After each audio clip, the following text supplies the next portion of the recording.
Planet of the apps. इस कहानी की शुरुआत में विल नाम के एक वैज्ञानिक को दिखाया जाता है जो अपने पिता जिनको एल्जाइमर की बीमारी है उनके लिए किसी भी कीमत पर एल्जाइमर की दवा बनाना चाहता है और जल्दी वो इसमें कामयाब भी हो जाता है। लेकिन इंसानों पर इस दवा को टेस्ट करने से पहले एक चिंपैंजी पर इसे टेस्ट किया जाता है, जिसके बाद वो चिंपैंजी बहुत ज्यादा इंटेलिजेंट हो जाता है। विल जब उसकी इंटेलिजेंसी देखता है तो उसे बहुत खुश होती है और अब वो इस दवा को इंसानों के ऊपर इस्तेमाल करना चाहता है। सबसे पहले वो ये बात अपने सीनियर को बताता है और इसके बाद बोर्ड ऑफ मेंबर्स की एक मीटिंग रखी जाती है जहाँ पर वो अपनी प्रेजेंटेशन दे रहा होता है। विल की इस नई दवा से सबके सब बहुत खुश होते हैं क्योंकि इसके रिजल्ट्स बहुत ज्यादा पॉजिटिव थे। वहीं उस चिंपैंजी को दिखाया जाता है जिसके ऊपर विल की दवा को इस्तेमाल किया गया था। वहाँ पर एक वर्कर आता है जो उसे वहाँ से जबरदस्ती अपने साथ दूसरी जगह ले जाना चाहता है, जिससे चिंपैंजी को बहुत गुस्सा आता है। वो उस वर्कर का हाथ पकड़ लेता है और इसके बाद वहाँ से निकलकर चारों तरफ तोड़ फोड़ करना शुरू कर देता है और उस जगह पहुँच जाता है जहाँ पर बोर्ड ऑफ मेंबर्स की मीटिंग चल रही होती है।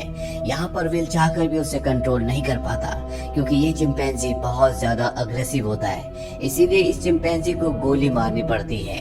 और अब चिंपैंजी की मौत के साथ साथ विल का ये पूरा का पूरा एक्सपेरिमेंट भी पूरी तरह से खत्म हो गया है। उसे इस दवा को इंसानों के ऊपर इस्तेमाल करने की इजाजत नहीं दी जाती। हालांकि विल अपने सीनियर को यानी कि बॉस को कन्विंस करने की कोशिश करता है कि मेरी दवा में कोई प्रॉब्लम नहीं है, लेकिन उसका बॉस साफ साफ मना कर देता है। वो कहता है कि अगर तुम्हारी दवा में प्रॉब्लम नहीं होती तो चिंपैंजी इतना ज्यादा अग्रेसिव नहीं होता। हमें बाकी चिंपैंजीज को भी मारना होगा जिनके ऊपर तुमने दवा को इस्तेमाल किया था। और अब विल का दिल टूट जाता है। वो अंदर लैब की तरफ जाता है, तभी उसके पास लैब का केयर टेकर आता है और उसे बताता है कि आपकी दवा में कोई भी प्रॉब्लम नहीं है। दरअसल चिंपैंजी आपकी दवा की वजह से अग्रेसिव नहीं हुई थी, बल्कि उसने उसी वक्त एक बच्चे को जन्म दिया था, जिस वजह से वो गुस्से में आ गई थी क्योंकि उसे वहाँ से शिफ्ट किया जा रहा था। और अब विल को पूरी बात समझ में आ जाती है। वर्कर उसे कहता है कि मैंने सारे चिंपैंजीज को मार दिया और उस बच्चे को नहीं मार पाया जो अभी अभी पैदा हुआ है। इसके बाद विल बिना किसी को बताए उस बच्चे को अपने घर ले आता है जहाँ पर विल के फादर भी होते हैं। और यहाँ पर हमें दिखाया जाता है कि ये चिंपैंजी का बच्चा छोटा तो है लेकिन इसका दिमाग इंसानों की तरह तेज है। बहुत जल्दी वो विल के पिता से घुल मिल जाता है। धीरे धीरे 3 साल बीत जाते हैं और अब वो चिंपैंजी का बच्चा जिसका नाम सीजर है वो बहुत ज्यादा स्मार्ट हो चुका है। वो पढ़ता है, वो गेम्स खेलता है और इंसानों की तरह हर एक काम को करता है। बस वो एक चीज नहीं कर सकता और वो है इंसानों की तरह बोलना। वही विल के पिता को दिखाया जाता है जिनकी एल्जाइमर बीमारी की वजह से दिमागी हालत अब बहुत ज्यादा खराब हो चुकी है। यहाँ तक कि उनकी नर्स भी उनका ध्यान रखने से मना कर देती है। वो विल से कहती है कि तुम्हारे पिता को अब हॉस्पिटल की जरूरत है, घर पर उनकी टेक केयर नहीं की जा सकती। विल को इस बात से बहुत दुख होता है और अगले दिन जब वो लैब में जाता है तो उस दवा को लेकर आता है जो उसने सीजर की मॉम को और बाकी चिंपैंजीज को दी थी, जो उसने एल्जाइमर के लिए बनाई थी। वो जानता है कि उसके पिता का बचना अब नामुमकिन है, इसीलिए वो रिस्क लेता है और अपने पिता को एल्जाइमर की वो दवा दे देता है। ये पहले इंसान होते हैं जिनके ऊपर इस एल्जाइमर की दवा को यूज किया होता है। और अगली सुबह जब विल उठता है तो देखता है कि उसके पिता पियानो बजा रहे हैं, वो पूरी तरह से ठीक हो चुके हैं। विल को देखकर बहुत खुशी होती है, यानी उसकी दवा ने उसके पिता को पूरी तरह से ठीक कर दिया है। वही हमें सीजर को दिखाया जाता है जो खिड़की से कुछ बच्चों को साइकिल चलाते हुए देखता है। सीजर का भी मन करता है कि वो भी उन बच्चों की तरह साइकिल चलाए, इसीलिए वो पड़ोस के घर में चला जाता है और उस घर का मालिक उसे देख लेता है, इसीलिए बेसबॉल का बैट लाकर वो उस पर हमला करता है। लेकिन इससे पहले कि वो उसे बुरी तरह से मारता, यहाँ पर विल और उसके पिता आ जाते हैं। विल उन्हें समझाने की कोशिश करता है कि ये सिर्फ खेलने की कोशिश कर रहा था, ये हार्मफुल नहीं है। और वो कहता है कि ये मेरे बच्चों को नुकसान पहुंचा सकता है और अगर ये चिंपैंजी का बच्चा दोबारा यहाँ पर आया तो मैं इसे मार दूंगा। अब यहाँ पर सीजर के पैर पर चोट लग गई होती है, इसीलिए विल उसे डॉक्टर कैरोलाइन के पास ले जाता है। और जब कैरोलाइन उसका इलाज करती है तो उसे पता चलता है कि ये बहुत ज्यादा इंटेलिजेंट है क्योंकि वो चिंपैंजी यानी कि सीजर विल से इशारों में बात कर रहा होता है। दरअसल सीजर को साइन लैंग्वेज आती है और जल्दी वो डॉक्टर कैरोलाइन से भी दोस्ती कर लेता है। अब डॉक्टर कैरोलाइन को सीजर बहुत ज्यादा पसंद आता है, इसीलिए वो विल के घर आना शुरू कर देती है, जहाँ उसे पता चलता है कि सीजर हमेशा घर पर रहता है, उसे बाहर नहीं ले जाया जाता। इसीलिए सीजर हमेशा खिड़की से बाहर देखता रहता है। इसीलिए कैरोलाइन विल से कहती है कि हमें इसे बाहर ले जाना चाहिए और विल और कैरोलाइन अब सीजर को पास के एक जंगल में जिसका नाम रेडवुड है वहाँ ले जाते हैं, जहाँ कर सीजर को बहुत अच्छा लगता है। और इसी तरह से 2 साल और बीत जाते हैं और अब विल और कैरोलाइन एक दूसरे के साथ रिलेशनशिप में आ चुके हैं। सीजर भी अब बड़ा हो चुका है और हमेशा ही रेडवुड में आते हैं। और एक दिन जब ये तीनों के तीनों रेडवुड में होते तभी वहाँ पर एक फैमिली आती है जिनके पास एक डॉग होता है जिसके गले में पट्टा होता है, जो देखकर सीजर उदास हो जाता है क्योंकि उसके गले में भी पट्टा होता है। वो विल से इशारों में पूछता है, क्या मैं तुम्हारा पालतू जानवर हूँ? इससे विल को बहुत दुख होता है। वो कहता है कि तुम मेरे पालतू नहीं हो, तुम मेरे बेटे हो। और अब सीजर अपने बारे में जानना चाहता है कि वो कौन है, वो कहाँ से आया है। इसीलिए विल सीजर को अपनी लैब के बाहर ले जाता है और बताता है कि तुम्हारी मॉम यहाँ पर थी, हमने उसके ऊपर एक दवा का इस्तेमाल किया था और उसी दवा की वजह से आज तुम इतने ज्यादा इंटेलिजेंट हो। और अब सीजर को अपने बारे में सब कुछ पता चल चुका है। इसके बाद एक घर आते हैं जहाँ पर विल के पिता को दिखाया जाता है जिनकी अल्जाइमर की बीमारी अब पहले जैसे वापस हो चुकी है, क्योंकि जो दवा विल उन्हें दे रहा था अब उसने उनके दिमाग पर, उनके शरीर पर काम करना बंद कर दिया। इस बात से विल परेशान होता है और जब विल घर पर नहीं होता तो विल के पिता को दिखाया जाता है जो अपनी गाड़ी ड्राइव करने के लिए जाते हैं, लेकिन अल्जाइमर बीमारी की वजह से वो भूल चुके होते हैं कि गाड़ी को ड्राइव कैसे किया जाता है। इसीलिए वो अपने पड़ोसी की गाड़ी पर टक्कर मार देते हैं जिस वजह से उनका पड़ोसी बाहर आता है। ये वही पड़ोसी है जिसने बचपन में सीजर को मारा था और अब वो विल के पिता को कॉलर पकड़कर गाड़ी से बाहर निकालता है, उन्हें मारने लगता है। और जब सीजर खिड़की से देखता है तो वो अपने आप को कंट्रोल नहीं कर पाता, वो बाहर आता और उस पर हमला कर देता है। सीजर इतना गुस्से में आ गया होता है कि वो उस पड़ोसी की उंगली काट लेता है। इसीलिए कोर्ट ये फैसला करती है कि अब इस चिंपैंजी को, यानी कि सीजर को घर पर नहीं रखा जा सकता। एनिमल कंट्रोल वाले उसे उस जगह ले जाते हैं जहाँ पर और भी चिंपैंजीज रहते हैं। हालांकि सीजर उस जगह नहीं रहना चाहता, लेकिन अब विल मजबूर है और वो कहता है कि तुम्हें अब यहीं पर रहना होगा। इस बात से सीजर को बहुत दुख होता है।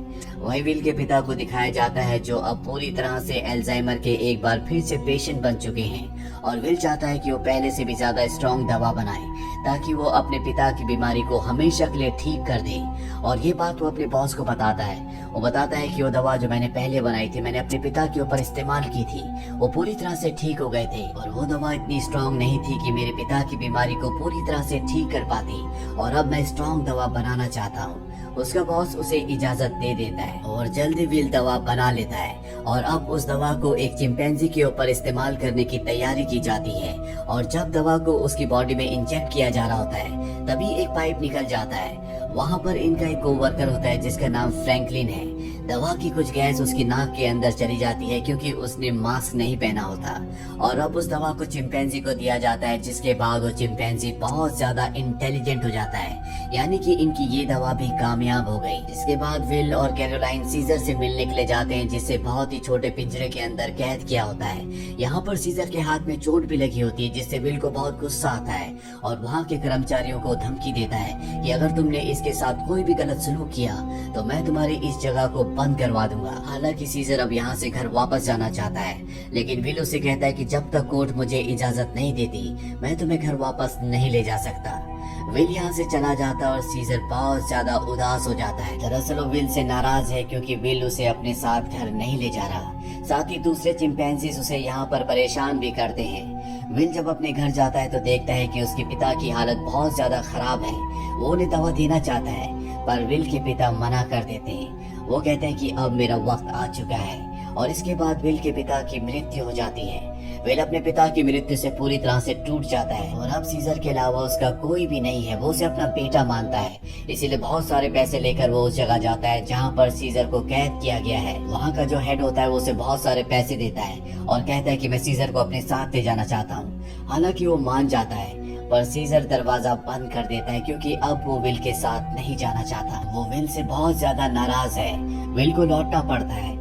अब इस जगह काम करने वाले एक लड़के के कुछ दोस्त यहाँ पर चिंपैंजीज को देखने के लिए आते हैं और जब उनमें से एक लड़का सीजर के पास आता है तो सीजर उसे पकड़कर अपनी तरफ खींचता है और उसकी जेब से चाकू निकाल लेता है, जिस चाकू से रात को अपना केज खोलकर एक दूसरे केज के पास जाता है जिसके अंदर एक ओरेंगुटून को बंद किया है जो कि सर्कस से है और सीजर इसका दोस्त है क्योंकि दोनों के दोनों इशारों में बात कर सकते हैं। वो इसे आजाद करवाता है और सीधा विल के घर जाता है जहाँ पर उसे वो नई दवा मिल जाती है जो विल ने अल्जाइमर के नए पेशेंट्स के लिए बनाई थी और अब उस दवा को लेकर वापस वो उसी जगह आ जाता है जहाँ पर बाकी चिंपैंजीज को कैद किया गया है और वहाँ पर उस दवा को खोल देता है, जिससे सारी की सारी गैस चिंपैंजीज इनहेल कर लेते हैं, जिसके बाद सब के सब चिंपैंजीज सीजर की तरह इंटेलिजेंट हो जाते हैं। उनके अंदर सोचने समझने की शक्ति आ जाती है। लेकिन फ्रैंकलिन जिसने गलती से इस दवा को इनहेल कर लिया था, उसकी मौत हो जाती है। इसका मतलब ये है कि ये दवा सिर्फ चिंपैंजीज पर असर करती है, इंसानों पर इसका गलत असर होता है। वहीं सीजर को दिखाया जाता है जो अब बाकी चिंपैंजीज के साथ उस जगह से भागना चाहता है, लेकिन तभी वहाँ का एक वर्कर जो सभी चिंपैंजीज को बहुत टॉर्चर किया करता था वो आ जाता है, और जब वो अपनी करंट वाली स्टिक से उन्हें करंट लगाने की कोशिश करता है तो सीजर उसका हाथ पकड़ लेता है।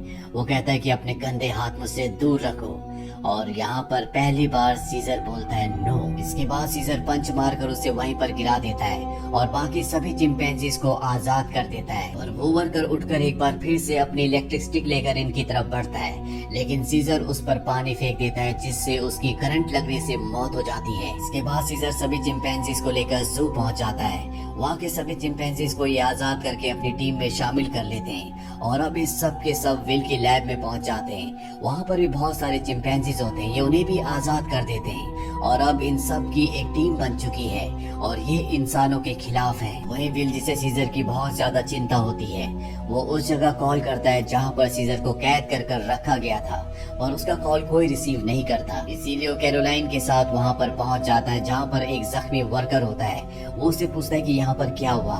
वो बताता है कि तुम्हारा चिंपैंजी सबको अपने साथ लेकर चला गया, और वो पहली बार बोला भी था। और अब विल को समझ जाता है कि सीजर कहाँ गया होगा, और अब विल समझ जाता है कि सीजर अपने सभी साथियों के साथ रेडवुड जा रहा है, जहाँ पर बचपन में वो उसे ले जाया करता था। सीजर अपने साथियों के साथ रेडवुड की तरफ बढ़ रहा होता है। रास्ते में एक ब्रिज आता है जहाँ पर पुलिस इनका रास्ता रोक लेती है, और इसके बाद चिंपैंजीज के और पुलिस के बीच में एक घमासान फाइट होती है। इनके ऊपर हेलीकॉप्टर से भी हमला किया जाता है, और जब सीजर को नुकसान पहुंचने वाला होता है कि तभी यहाँ पर एक गोरिल्ला जिसका नाम पक होता है, वो हेलीकॉप्टर के ऊपर कूद जाता है और हेलीकॉप्टर को क्रैश कर देता है, जिससे उसकी जान चली जाती है। और तभी वहाँ पर चिंपैंजी कोबा आता है, जो उस आदमी को मार देता है जो हेलीकॉप्टर से इन पर गोलियां चला रहा था। दरअसल कोबा वो चिंपैंजी है जिसकी बॉडी में लैब में नई दवा को इंजेक्ट किया गया था। और अब ये सब के सब रेडवुड पार्क पहुंच जाते हैं, जहां पर विल भी कुछ देर में पहुंच जाता है। वो सीजर को आवाज लगाता है। एक दूसरा चिंपैंजी विल के ऊपर हमला करने वाला होता है कि सीजर उसे रोकता है। विल सीजर से कहता है कि तुम मेरे साथ घर चलो, नाराजगी छोड़ दो, नहीं तो पुलिस तुम सबको मार देगी। सीजर विल को अपने गले लगाता है और उसके कान में कहता है कि अब यही मेरा घर है। और विल समझ जाता है कि सीजर को उसकी दुनिया मिल चुकी है, वो उसके साथ लौट कर नहीं आएगा। इसीलिए विल इस जगह से चला जाता है। और अब सीजर और उसके साथियों की ये एक नई दुनिया है। वो अपने सभी साथियों का यानी कि अपने ग्रुप का लीडर है। वही हमें विल के पड़ोसी को दिखाया जाता है जिसकी उंगली सीजर ने काटी थी। दरअसल ये एक पायलट होता है जो कि इंटरनेशनल फ्लाइट्स उड़ाता है और इसकी नाक से अब ब्लड निकलता है। दरअसल फ्रैंकलिन जो विल का कोलीग था, जिसकी नई दवा के वायरस से मौत हो गई थी, वो दरअसल विल से मिलने उसके घर गया था, लेकिन तब उसकी मुलाकात इसी पड़ोसी से हुई थी। उसे खांसी आई थी जिससे खून के छींटे इसके ऊपर गिर गए थे और अब ये भी उस वायरस से इन्फेक्टेड है। ये इंटरनेशनल फ्लाइट्स उड़ाता है, इसका मतलब ये वायरस पूरी दुनिया में फैला देगा, जिससे पूरी दुनिया बदल जाएगी। और होता भी ऐसा ही है। इस मूवी का सेकंड पार्ट जो सन 2014 में आया था, उसमें दिखाया जाता है कि वायरस को फैले हुए आज 10 साल हो चुके हैं और अर्थ से इंसानों की बहुत बड़ी आबादी खत्म हो चुकी है। अब वही जिंदा रहता है जो जेनेटिकली इस बीमारी से, इस वायरस से इम्यून है। और ऐसा 500 बच्चों में एक ही बच्चा होता है जो जेनेटिकली इस बीमारी, इस वायरस से इम्यून हो। वही चिंपैंजीज को रेडवुड में दिखाया जाता है जो सैन फ्रांसिस्को के पास है। वो अब भी सभी चिंपैंजीज का लीडर है और अब पिछले 10 सालों में चिंपैंजीज पहले से भी ज्यादा स्ट्रॉन्ग और विकसित हो चुके हैं। इनका अपना एक इलाका है जहाँ पर इंसान नहीं आ सकते। सीजर का भी अब बेटा हो चुका है जिसका नाम ब्लू आई है। और एक दिन सीजर का बेटा जब अपने दोस्त के साथ जंगल में घूम रहा होता है, तभी उनके सामने एक इंसान आ जाता है जो जंगल में अपनी टीम के साथ हाइड्रो इलेक्ट्रिक डैम देख रहा होता है ताकि पूरे शहर को इलेक्ट्रिसिटी दोबारा से दी जा सके। और ये जो डैम होता है ये चिंपैंजीज के इलाके में है। और अब वो आदमी जब सीजर के बेटे ब्लू आई और उसके दोस्त को देखता है तो डर जाता है और अपनी गन निकाल लेता है। सीजर का बेटा भी घुर्राने लगता है वो आदमी डर कर गोली चला देता है, जिससे सीजर के बेटे का दोस्त जख्मी हो जाता है। गोली की आवाज सुनकर सभी चिंपैंजीज यहाँ पर आ जाते हैं। साथ ही जिस आदमी ने गोली चलाई होती है उसके भी साथी जो यहाँ पर डैम को ढूंढ रहे होते हैं। चिंपैंजीज इन्हें मारना चाहते हैं, लेकिन सीजर जो कि सबसे समझदार है वो सबको शांत करता है। इंसानों के ग्रुप का लीडर जिसका नाम मेलकम है, वो सीजर से बात करता है। वो उसे बताता है कि हम यहाँ पर किसी को नुकसान पहुँचाने के लिए नहीं आए। सीजर उन्हें कहता है कि आज के बाद यहाँ पर मत आना, तुम सब यहाँ से चले जाओ। अब वो सब के सब यहाँ से चले जाते हैं। और इन्हीं चिंपैंजीज में जो कोबा होता है, जिसके ऊपर कभी इंसानों ने एक्सपेरिमेंट किए थे, जो इंसानों से बहुत ज्यादा नफरत करता है, वो सभी चिंपैंजीज से कहता है कि इंसान दोबारा से हमारी टेरिटरी में आ गए हैं, वो हमें नुकसान पहुंचाएंगे। इन्होंने एक्सपेरिमेंट के दौरान मुझे बहुत तकलीफ पहुंचाई थी और मैं नहीं चाहता कि मेरे साथियों के साथ भी ऐसा ही हो। इसीलिए इंसानों को हमें अपनी ताकत दिखानी होगी। और सीजर भी अब उसकी बातों में आ जाता है और ये सब तय करते हैं कि ये इंसानों की बस्ती में जाएंगे। और अब सीजर जो सबसे आगे घोड़े में होता है, उसके साथ सभी चिंपैंजीज इंसानों के इलाके में जाते हैं। यहाँ पर दिखाया जाता है कि जो पहले खूबसूरत शहर हुआ करता था, अब वो उतना खूबसूरत नहीं है। यहाँ पर टेक्नोलॉजी और बहुत सारी चीजें अब पूरी तरह से खत्म हो चुकी है। और सीजर अपनी पूरी सेना को लेकर इंसानों के इलाके में पहुंच जाता है, जहाँ पर मेलकम एक बार फिर से सीजर के सामने आता है और वो सीजर से कहता है कि हम तुमसे माफी मांग चुके हैं। सीजर कहता है कि आज के बाद अगर हमारे इलाके में कोई भी आया तो हम उसे मार देंगे। हम जंग नहीं चाहते, लेकिन अगर इंसानों ने पहल की तो हम किसी को नहीं छोड़ेंगे। यहाँ पर कोबा भी है। कोबा चाहता है कि वो इंसानों से जंग लड़े, लेकिन सीजर इंसानों को वार्निंग देकर यहाँ से पूरी सेना के साथ निकल जाता है। वही मेलकम को दिखाया जाता है जो परेशान होता है, क्योंकि जिस पावर प्लांट की इन्हें जरूरत है, जिससे पूरे शहर में इलेक्ट्रिसिटी आएगी, वो सीजर के यानी कि चिंपैंजीज के इलाके में है, जिस तक पहुंचकर इन्हें उसे ठीक करना होगा, तभी यहाँ पर बिजली आ सकती है। मेलकम अपने सीनियर से बोलता है कि हमें वहाँ पर जाना होगा, मुझे एक और मौका चाहिए, मैं ग्रुप लेकर वहाँ पर जाना चाहता हूँ, मैं सीजर से बात करूंगा। और अब मेलकम अपनी फैमिली और एक छोटे से ग्रुप के साथ जंगल के बाहर पहुंच जाता है, जहाँ पर वो सीजर को पूरी सिचुएशन समझाता है। सीजर इंसानों के साथ रह चुका है, उसे पता है कि इलेक्ट्रिसिटी का मतलब क्या है और इंसानों के लिए वो कितनी जरूरी है। सीजर कहता है कि एक शर्त पर तुम अंदर आ सकते हो, तुम्हें सारे हथियार हमारे हवाले करने होंगे। मेलकम मान जाता है और अब अपनी टीम के साथ वो उस जगह पहुंच जाता है जहां पर पावर प्लांट है, और इसके बाद ये यहाँ पर काम करना शुरू कर देते हैं। मेलकम की वाइफ और उसका बेटा चिंपैंजीज के बच्चों से बहुत जल्दी घुल मिल जाते हैं, और जब ये पावर प्लांट पर काम कर रहे होते हैं तभी एक चिंपैंजी को वहाँ पर छुपी हुई एक गन मिलती है, और वो गन वो लेकर जाता है सीजर के पास। और जब सीजर को पता चलता है कि इंसान अपने साथ छुपाकर यहाँ पर गन लाए हैं, तो उसका गुस्सा एक बार फिर से भड़क जाता है और वो मेलकम और उसके साथियों को कहता है कि तुम जंगल छोड़कर चले जाओ। लेकिन तभी सीजर को पता चलता है कि उसकी पत्नी जो बहुत वक्त से बीमार थी, मेलकम की पत्नी ने उसे दवा दी थी जिससे वो पूरी तरह से ठीक हो गई। सीजर ये देखने के बाद इंसानों को एक मौका और देता है। वो कहता है कि तुम्हारे पास एक दिन और है, तुम इस पूरे पावर प्लांट को ठीक कर सकते हो और उसके बाद यहाँ से चले जाना। दरअसल मेलकम का एक साथी जो कि एक्स पुलिस ऑफिसर है, उसे चिंपैंजीज पर बिल्कुल भरोसा नहीं है, वो उनसे नफरत करता है। वह यहाँ पर गन्स लेकर आया होता है और इनके पास और भी गन्स होती हैं, और जब ये गन्स एक दूसरे को पास कर रहे होते हैं तो ऊपर से कोबा देख लेता है। वो गुस्से से भर जाता है क्योंकि कोबा भी इंसानों से नफरत करता है, और वो सीजर के पास जाता है। वो उसे बताता है कि इंसानों के पास और भी हथियार हैं, तुम्हें उन्हें हमारी टेरिटरी से निकाल देना चाहिए। सीजर उसे कहता है कि तुम्हें धीरज रखना चाहिए। इस बात से कोबा को गुस्सा आ जाता है। वो कहता है कि तुम्हें अपने साथियों की चिंता नहीं है, तुम इंसानों से प्यार करते थे क्योंकि तुम भी उन्हीं में से एक हो। और अब सीजर को इस बात पर गुस्सा आ जाता है। वो कोबा पर हमला कर देता है, उसे बहुत बुरी तरह से जख्मी कर देता है।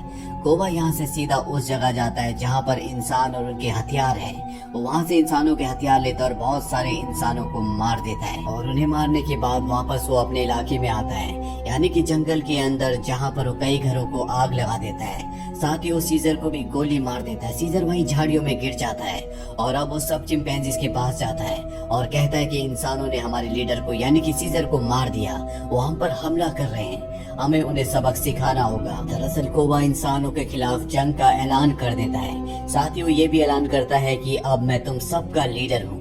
उसे सब लीडर मान लेते हैं और इंसानों से जंग लड़ने के लिए तैयार हो जाते हैं। वही इंसानों को दिखाया जाता है जहां उनके घरों में अब लाइट आ चुकी होती है क्योंकि पावर प्लांट ठीक हो चुका है। वो सब एक साथ मिलकर एंजॉय कर रहे होते हैं। वहीं सीजर अपनी पूरी की पूरी सेना के साथ उस जगह पहुंच जाता है जहां पर इंसानों के हथियार हैं। सबसे पहले इंसानों के हथियार को लूटते हैं और इसके बाद उन्हीं हथियारों से इंसानों के ऊपर हमला कर देते हैं। कई इंसानों को मार दिया जाता है। यहाँ पर वो छोटा चिंपैंजी भी होता है जिसे जंगल में एक इंसान ने गोली मारी थी और अब कोबा उसे हथियार देता है और कहता है कि तुम्हें इंसानों को मारना होगा, पर वो मना कर देता है क्योंकि सीजर ने उससे सिखाया था कि कभी भी किसी भी इंसान पर बिना वजह हमला मत करना। और जब कोबा का वो ऑर्डर नहीं मानता तो कोबा उसे मार देता है। साथ ही जो चिंपैंजीज उसका हुक्म नहीं मानते वो उन्हें कैद कर लेता है। वहीं जंगल में मैल्कम और उसकी वाइफ को दिखाया जाता है। जब वो आ रहे होते हैं तभी वहाँ पर उन्हें सीजर देखता है जो बहुत बुरी तरह से जख्मी होता है। वो सीजर को अपनी गाड़ी में अपने घर ले आते हैं, उसका ट्रीटमेंट करते हैं और अब जब सीजर होश में आ जाता है तो वो उन्हें बताता है कि मेरे ऊपर हमला मेरे एक साथी जिसका नाम कोबा है उसने किया है। मैल्कम को भी यहाँ पर पूरी बात समझ में आ जाती है और अब वो जल्द से जल्द सीजर को पूरी तरह से ठीक करना चाहता है, इसीलिए वो उसके लिए मेडिकेशन लेने के लिए जाता है। और तभी उसके सामने सीजर का बेटा आ जाता है जिसके हाथ में गन होती है। वो मैल्कम को शूट करने वाला होता है कि मैल्कम उसे बता देता है कि तुम्हारे पिता सीजर अब भी जिंदा है, वो मेरे पास है, मुझे उनका ध्यान रखना होगा। और उन्हें और किसी ने नहीं बल्कि कोबा ने शूट किया है। इसके बाद मैल्कम सीजर के बेटे को अपने घर ले आता है जहाँ पर सीजर का बेटा सीजर को बताता है कि किस तरह से कोबा ने अपने आप को लीडर घोषित कर दिया और उसने बाहर की दुनिया में क्या क्या किया। सीजर के बेटे को भी अब पता चल चुका है कि उसके पिता सीजर पर और किसी ने नहीं बल्कि कोबा ने गोली चलाई थी। इसीलिए अब वो वापस उसी जगह जाता है जहाँ पर कोबा ने इंसानों को और बहुत सारे चिंपैंजीज को बंदी बनाकर रखा है। सीजर का बेटा सबको आजाद कर देता है। मैल्कम भी इनका साथ देता है और वो इन सब को टार के अंदर ले आता है जहाँ पर उसकी मुलाकात एक्स पुलिस ऑफिसर से मिलती है जो चिंपैंजीज से नफरत करता है, जो मैल्कम के मना करने पर भी चिंपैंजीज की टेरिटरी के अंदर हथियार ले गया था। और अब वो मैल्कम को बताता है कि इलेक्ट्रिसिटी आने के बाद मैंने रेडियो से आर्मी से संपर्क किया और बहुत जल्द पूरी की पूरी आर्मी यहाँ पर आने वाली है जो सभी चिंपैंजीज का खात्मा कर देगी। साथ ही वो ये भी बताता है कि मैंने टार के ऊपर बहुत सारे बॉम्ब्स को फिट कर दिया है ताकि जब चिंपैंजीज टार के ऊपर चढ़ेंगे तो मैं बॉम्ब को ब्लास्ट करके उन सब चिंपैंजीज को मार दूंगा। हालांकि इसमें उसकी खुद भी जान चली जाएगी। उसके हाथ में रिमोट कंट्रोल होता है और अब ये देखने के बाद मैल्कम और सभी इंसान वहाँ से भागना शुरू कर देते हैं। वहीं सीजर को दिखाया जाता है जो अब इस जगह आ चुका है। उसका सामना कोबा से होता है। कोबा और उसके बीच में एक घमासान लड़ाई होती है। यहाँ पर बाकी एप्स भी अब कोबा की हकीकत जान चुके हैं। वहीं हमें उस एक्स पुलिस ऑफिसर को दिखाया जाता है जो टावर के एक हिस्से को बॉम्ब से ब्लास्ट कर देता है जिसमें कई सारे चिंपैंजीज मारे जाते हैं। लेकिन कोबा, सीजर और उसके कई साथी अब भी जिंदा है।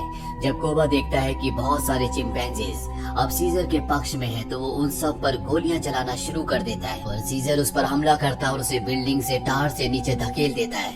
वो टार से लटक जाता है और अब वो सीजर से कहता है कि मुझे बचा लो, लेकिन कोबा ने जो किया है उसे माफ नहीं किया जा सकता।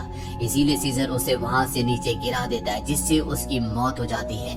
और अब मैल्कम और सीजर एक दूसरे के सामने होते हैं। ये दोनों एक दूसरे से हाथ मिलाते हैं, यानी कि ये दोनों अब अच्छे दोस्त हैं, जैसे कभी सीजर विल का हुआ करता था। मैल्कम सीजर को बताता है कि बहुत जल्दी यहाँ पर आर्मी आने वाली है, तुम सबको यहाँ से निकलना होगा ताकि इस वॉर को टाला जा सके। सीजर कहता है कि अब इंसानों के और चिंपैंजीज के बीच में जो वॉर है उसे कभी खत्म नहीं किया जा सकता, तुम्हें अपने परिवार को लेकर यहाँ से निकलना होगा। मैल्कम भी उसकी बात मान जाता है। सीजर और मैल्कम एक दूसरे के गले लगते हैं और इसके बाद मैल्कम अपने परिवार के साथ यहाँ से निकल जाता है। सीजर अब बाहर आता है जहाँ पर बहुत सारे एप्स होते हैं और सब के सब एप्स अब सीजर के आगे झुक जाते हैं क्योंकि उन्हें पता है कि अब इंसानों से उनकी वॉर होने वाली है और उन्हें एक लीडर की जरूरत है जो कि सीजर के अलावा कोई भी नहीं हो सकता। इसके आगे की कहानी का लिंक हमने नीचे डिस्क्रिप्शन में दिया है, तो आप उस पार्ट को भी जरूर देखें। उम्मीद करते हैं कि ये दोनों कहानियाँ आपको पसंद आई होंगी।